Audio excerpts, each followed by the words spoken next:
Hello friends, आज हम the constitution of India के पार्ट ऑफिसर्स ऑफ पार्लियामेंट में से आर्टिकल 89 से लेकर के आर्टिकल 98 तक के बारे में बात करेंगे।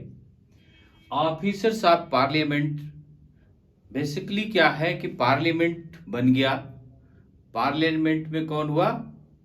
प्रेसिडेंट हुआ, राज्यसभा हो गई और लोकसभा हो गई। अब बन तो गया पार्लियामेंट इन तीन को मिलाकर के, लेकिन वो पार्लियामेंट चलेगा कैसे, उसमें वर्क कैसे होंगे, उसके बारे में ये आर्टिकल्स बताते हैं। तो इसको हमने दो पार्ट में डिवाइड कर लिया, एक राज्यसभा को और दूसरा लोकसभा को। राज्यसभा में कौन कौन से ऑफिसर्स होंगे और लोकसभा में कौन कौन से ऑफिसर होंगे, कैसे ये प्रोसेस चलेगा।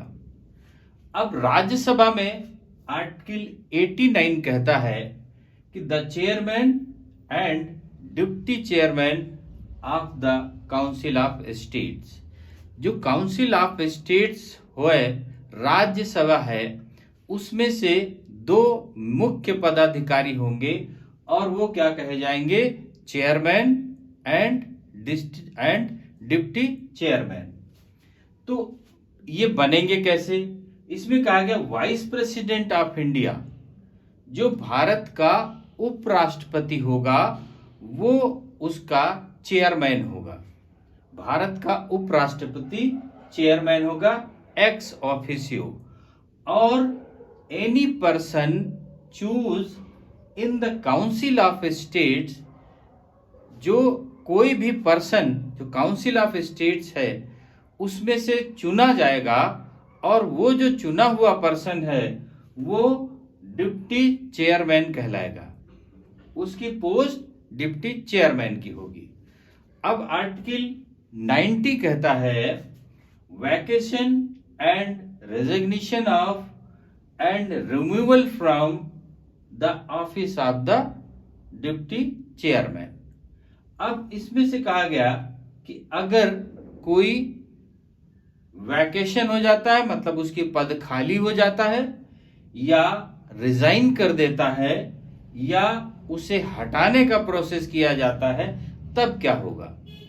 तो पहली बात कहा, if he ceases to be a member of the council then vacate his post. अगर वो राज्यसभा का सदस्य नहीं है, उस स्थिति में उसके पद को खाली करना होगा और वह अपने पद को छोड़ देगा, पहली बात। दूसरी बात कहा कि वह अपने पद से इस्तीफा दे सकता है, वह अपने पद से इस्तीफा दे सकता है। तीसरी बात कही इसमें, a resolution of the council passed by a majority of all the members of the council, अगर जो हमारा राज्यसभा है उसके मेंबर उसके जो रेजोल्यूशन पास कर दें, अगर वहां पर एक महाभियोग चला दें और मेजॉरिटी से वो पास हो जाए, तब उसे अपने पद को छोड़ना पड़ेगा। लेकिन इस रेजोल्यूशन चलाने के पहले 14 दिन पहले उसको नोटिस देना होगा। अब आर्टिकल 91 कहता है इसका, पावर ऑफ डिप्टी चेयरमैन और other person to perform the duties of the office of और टू एक्ट एज चेयरमैन। अब इसमें कहा गया कि अगर vice president do work for the president, अगर प्रेसिडेंट का पद मान लेते हैं किसी समय वैकेट हो गया, तो उस स्थिति में जो वाइस प्रेसिडेंट होगा वो एज ए प्रेसिडेंट के रूप में कार्य करेगा। और उस समय क्या होगा कि जो वाइस प्रेसिडेंट का पद होगा, अब वो वैकेट हो जाएगा, क्योंकि वाइस प्रेसिडेंट क्या काम करने लगा? प्रेसिडेंट का। तो जो डिप्टी चेयरमैन होगा वो उसमें अवेलेबल होगा कार्य करने के लिए वाइस प्रेसिडेंट की जगह पर। अब मान लेते हैं कि डिप्टी चेयरमैन वो भी अवेलेबल नहीं है। डिप्टी चेयरमैन का पद वैकेट हो गया, उसका पद रिक्त हो गया, तब फिर any person who appoint see the work, कोई ऐसा व्यक्ति जिसको प्रेसिडेंट उसी राज्यसभा में से अपॉइंट करेगा एज ए डिप्टी चेयरमैन, वो उसका कार्य देखेगा। मतलब प्रेसिडेंट का कार्य कौन देखेगा? Vice president. और वाइस प्रेसिडेंट का कार्य कौन देखेगा? Any person who is appointed by the president, president के द्वारा जो अपॉइंट किया गया वो देखेगा। अब आर्टिकल 92 क्या कहता है?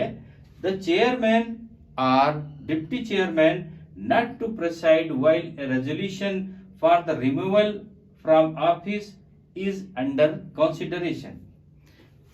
जब कोई अभियोग, जब कोई रेजोल्यूशन राज्यसभा में, उसको वाइस प्रेसिडेंट को या जो डिप्टी चेयरमैन है उसको हटाने के लिए प्रपोजल लगा दिया गया, प्रपोजल पारित कर दिया गया, तब कहा गया कि अगर वह उस ऑफिस में मौजूद भी है और उस ऑफिस में है कार्य करने के लिए, तब भी उसे एज ए एब्सेंट माना जाएगा और उसकी उपस्थिति नहीं मानी जाएगी। Any resolution for the removal of the vice president और deputy chairman then appointed person to work and his post vacate, अब उसकी पोस्ट को वैकेट माना जाएगा जैसे वो है ही नहीं। ये बात कह दी आर्टिकल 92 में। तो अभी राज्यसभा में जो हमारे चेयरमैन होंगे, डिप्टी चेयरमैन होंगे, या कोई ऐसा राज्यसभा का पर्सन जिसको प्रेसिडेंट ने अपॉइंट किया होगा, तो उन पर्सन्स के क्या वर्क होंगे, वो बात आर्टिकल 89 से लेकर के आर्टिकल 92 तक बता दी गई। अब इसी तरीके से सेम प्रोसेस में लोकसभा में आ जाते हैं। तो लोकसभा का आर्टिकल 93 कहता है the speaker and deputy speaker of the house of the people. जो हाउस ऑफ द पीपल होगा, मतलब लोकसभा होगी, उसमें 2 पर्सन चुने जाएंगे तुरंत ही। जैसे लोकसभा कंस्ट्रक्ट होगी वैसे 2 पर्सन चुने जाएंगे। उनमें से पहला पर्सन होगा स्पीकर और दूसरा होगा डिप्टी स्पीकर। जैसे में चेयरमैन और डिप्टी चेयरमैन थे, वैसे ही लोकसभा में क्या होंगे? स्पीकर होगा और डिप्टी स्पीकर होगा, कार्य सेम होंगे उसके। इन्होंने कहा house of people choose 2 peoples, speaker and deputy speaker. If his post vacate then choose next. अगर मान लेते हैं कि कोई पोस्ट वैकेट हो जाता है तो उसी तरीके से उनमें से फिर से एक चुना जाएगा, स्पीकर या डिप्टी स्पीकर। अब इसमें आर्टिकल 94 कहता है वैकेशन एंड रेजिग्नेशन ऑफ। जैसे अभी इसमें कहा गया कि अगर पोस्ट खाली हो जाती है या रिजाइन कर देता है या उसका महाभियोग चालू हो जाता है, तब क्या होगा? तो if not member of house then vacate his post. अगर वो लोकसभा का सदस्य नहीं है तो उसे क्या करना पड़ेगा? अपने पद से इस्तीफा देना पड़ेगा। मतलब उसका पद जो है, पोस्ट है, उसको वैकेट करना पड़ेगा, वो पद से हट जाएगा। दूसरी बात कहा स्पीकर टू डिप्टी स्पीकर। अब जो रिजिग्नेशन होगा वो कौन किसको देगा? अगर रिजाइन कर रहे हैं तो जो डिप्टी स्पीकर है वो स्पीकर को रिजिग्नेशन देगा रिटन में, और जो डिप्टी स्पीकर है वो स्पीकर को देगा रेजिग्नेशन रिटन में। फिर इसमें लास्ट बार कहा कि जो महाभियोग चला दिया गया, नोटिस बिफोर 14 डेज, 14 दिन पहले नोटिस दी जाएगी स्पीकर को या डिप्टी स्पीकर को। उसके बाद में अगर मेजॉरिटी से, लोकसभा के मेजॉरिटी मेंबर से रेजोल्यूशन पास हो जाता है, तब उसे हटाया जा सकता है। अब इसमें आर्टिकल 95 कहता है पावर टू डिप्टी स्पीकर। इस डिप्टी स्पीकर और स्पीकर के पावर क्या होंगे? Vacate the post of the speaker then deputy speaker. अगर स्पीकर की पोस्ट खाली हो गई, स्पीकर की किसी कारणवश उसकी पोस्ट खाली हो गई, तब उसका कार्य कौन देखेगा? डिप्टी स्पीकर देखेगा। और अगर डिप्टी स्पीकर की पोस्ट खाली हो गई तो ऐसा कोई पर्सन जो लोकसभा में है उसे प्रेसिडेंट अपॉइंट कर देगा एज ए डिप्टी स्पीकर के रूप में, और वो डिप्टी स्पीकर का कार्य करेगा। आर्टिकल 96 रिमूवल की बात करता है। If speaker or deputy speaker have in process of a removal, then his present will be absent। जैसे अभी राज्यसभा में कहा गया कि अगर किसी स्पीकर या डिप्टी स्पीकर के लिए महाभियोग चला दिया गया 14 दिन पहले नोटिस देने के बाद में, तब वो अगर हमारे उपस्थित भी हैं लोकसभा में, तो उसे ऐसा माना जाएगा कि जैसे वो एब्सेंट है और उनकी पोस्ट वैकेट है, ऐसा माना जाएगा।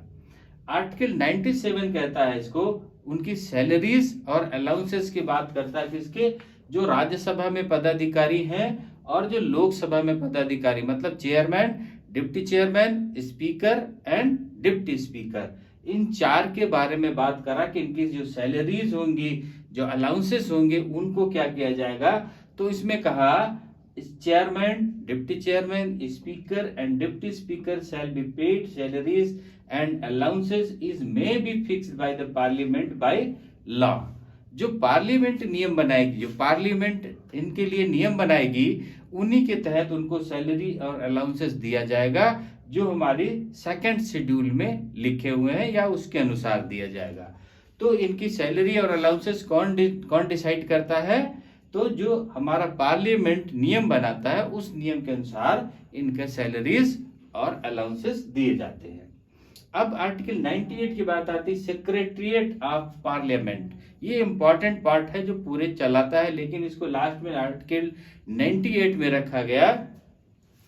जो सीनियर आईएएस वगैरह होते हैं उनकी बात करी जाती है। सेक्रेटरीट ऑफ पार्लियामेंट, जो राज्यसभा के लिए एक अलग सेक्रेटरीट बनाया जाएगा और लोकसभा के लिए एक अलग सेक्रेटरीट बनाया जाएगा। Each house of parliament shall have a separate secretariat staffs। जो एक स्टाफ होगा सेक्रेटरीट का, जो आईएएस है, जो सचिव है, उनका किसके लिए होगा, राज्यसभा के लिए अलग सेक्रेटरीट बनेगा और लोकसभा के लिए अलग सेक्रेटरीट बनेगा। पार्लियामेंट में लॉ रेगुलेट टू रिक्रूटमेंट, और पार्लियामेंट एक नियम बनाएगी, ऐसे नियम बनाएगी कि उनको भर्ती कैसे करना है, उनका सैलरी कैसे, उनके वर्किंग क्या है, ये सारा पार्लियामेंट उनको नियम बनाएगी। किसके लिए, सेक्रेटरीट के लिए। व्हेन प्रेसिडेंट, अब उसके बाद का when parliament not to do the president by the consult of speaker and vice president.